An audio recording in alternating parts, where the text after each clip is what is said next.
Pakistan border पर ही नहीं समुद्र में भी रहना होगा अलर्ट। नौसेना कमांडरों के सम्मेलन में बोले रक्षा मंत्री।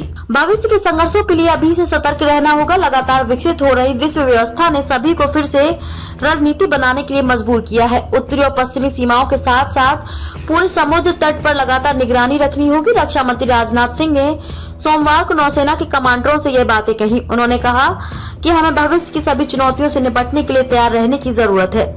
रक्षा मंत्री राजनाथ सिंह ने 6 मार्च को भारत के पहले स्वदेशी विमान वाहक INS विक्रांत पर आयोजित नौसेना कमांडरों के सम्मेलन के दौरान भारतीय नौसेना की परिचालन क्षमताओं की समीक्षा की।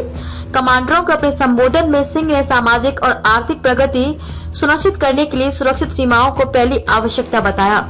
इस बात पर जोर दिया कि भारत प्रधानमंत्री नरेंद्र मोदी के नेतृत्व में इस उद्देश्य को प्राप्त करने के लिए नए सिरे से उत्साह के साथ अमृत काल में आगे बढ़ रहा है। इस बात पर जोर देते हुए कि आर्थिक समृद्धि और सुरक्षा परिदृश्य साथ साथ चलते हैं, उन्होंने कहा कि रक्षा क्षेत्र एक प्रमुख निर्माता के रूप में उभरा है जो अर्थव्यवस्था को बढ़ावा दे रहा है और देश के विकास को सुनिश्चित कर रहा है। उन्होंने कहा कि अगले 5 से 10 वर्षों में रक्षा क्षेत्र के माध्यम से 100 बिलियन से अधिक के ऑर्डर दिए जाने की उम्मीद है और यह देश के आर्थिक विकास में एक प्रमुख भागीदार बन जाएगा। आज हमारा रक्षा क्षेत्र रनवे पर है। जल्द ही जब यह उड़ान भरेगा तो यह देश की अर्थव्यवस्था को बदल देगा। अगर हम अमृत काल के अंत तक भारत को दुनिया की शीर्ष आर्थिक शक्तियों में देखना चाहते हैं तो हमें रक्षा महाशक्ति बनने की दिशा में साहसिक कदम उठाने की जरूरत है। राजनाथ ने हिंद महासागर क्षेत्र में नौसेना की विश्वसनीय और जवाबदेह उपस्थिति का भी विशेष उल्लेख किया।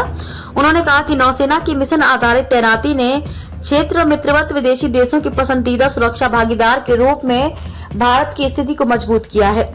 उन्होंने भारत जैसे विशाल देश को पूरी तरह से आत्मनिर्भर होने और अपनी सुरक्षा के लिए दूसरों पर निर्भर नहीं रहने की आवश्यकता को दोहराया। उन्होंने रक्षा में आत्मनिर्भरता हासिल करने के लिए सरकार द्वारा उठाए गए कई कदमों को सूचीबद्ध किया, जिसमें 4 सकारात्मक स्वदेशीकरण सूचियों की अधिसूचना, FDI सीमा में वृद्धि और MSME सहित भारतीय विक्रेताओं के लिए अनुकूल वातावरण बनाना शामिल है।